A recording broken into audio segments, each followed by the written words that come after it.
ایسے تیز گھوڑوں پر بیٹھیے کہ جیسے ہوا پر سوار ہوں، کم سے کم سوئیے اور زیادہ سے زیادہ دوڑیے۔ ہمارے پاس زیادہ مہلت نہیں ہے۔ تم شوش اور تم حواس جاؤ، اور آپ دونوں جلد از جلد عراق عجم تک پہنچیے۔ جواب کے بغیر مت آئیے گا۔ یاد رہے کہ کسی فرد بشر کو آپ لوگوں کے مقصد کی اطلاع نہ ہو، یہاں تک کہ آپ لوگوں کے اہل و عیال کو بھی۔ خدا آپ کا محافظ ہو۔ اور پہلوان کیان، کھانے کے قافلے کے ساتھ خود تم بھی جاؤ اور لشکر سابات تک پہنچ کر کھانا تقسیم کرنے میں مکمل نظارت رکھنا، کہیں خدا نخواستہ کسی کا حق ضائع نہ ہو جائے۔ پرمسرت خبروں سے غافل مت ہونا کہ یہ فوجیوں کی روح زندہ کر دیتی ہیں۔ کہاں گم ہو کیان؟ ابو اسحاق بہت گمسم ہے۔ کاش آپ اس تردد اور شکوک کے میدان میں میرا اور جاریہ کا موضوع نہ نکالتے۔ آج کا ابو اسحاق کل سے بہت مختلف ہے۔ جاؤ کیان، ابو اسحاق کی فکر مت کرو۔ آج کا ابو اسحاق کل کے ابو اسحاق سے یقیناً ایک دن بڑا ہو گیا ہے اور مزید پختہ ہو گیا ہے۔ میں چلتا ہوں۔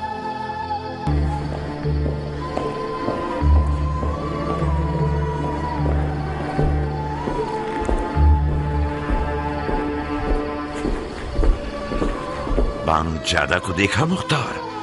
کیا باتیں ہوئی چچا کی جان؟ بتاؤ، میں سننے کے لیے بےتاب ہوں۔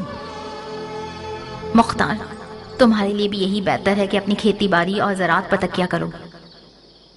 تم لوگ شام کے اس لشکر کا مقابلہ نہیں کر سکتے جو ٹڈیوں کی طرح ہے۔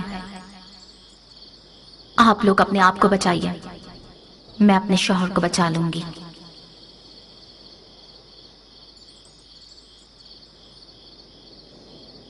چچا جان،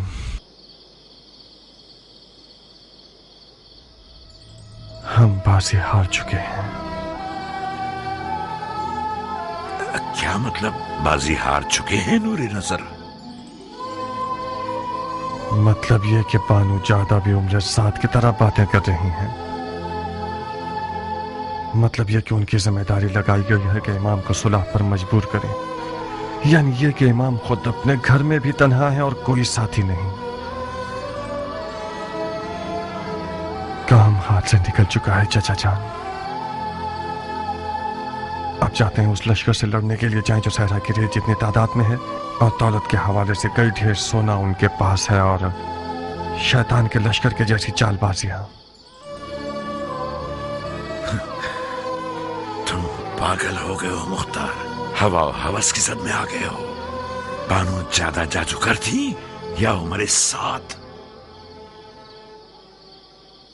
چچا کی جان، وہ لوگ جو بدر و احد و خندق میں رسول خدا کے سامنے لشکر آرائی کر رہے تھے، ان کی تعداد، حیلت اور دولت شامیوں سے کسی طرح بھی کم نہ تھی۔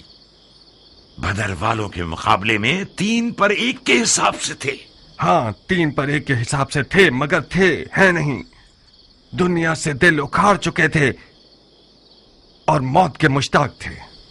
ہاشمیوں کے صرف انگلیوں پر گنے جانے والی تعداد رہ گئی ہے، اور آپ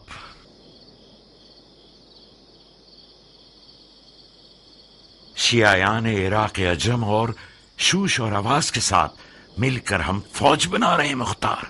چچا جان، ہم خواہ مخواہ زور لگا رہے ہیں۔ وہ لوگ جو خود کو پسر پیغمبر کا فکر مند کہتے ہیں، وہ ہم سے زیادہ محکم برہان رکھتے ہیں۔ صلح حدیبیہ، مجھے یقین ہے کہ مولا بستر سے اٹھیں گے اور انہیں صلح کے لیے آمادہ کر دیا جائے گا۔ تو جب تک فرصت ہے پیچھے آ جائیے اور معاویہ سے صلح کر لیجیے۔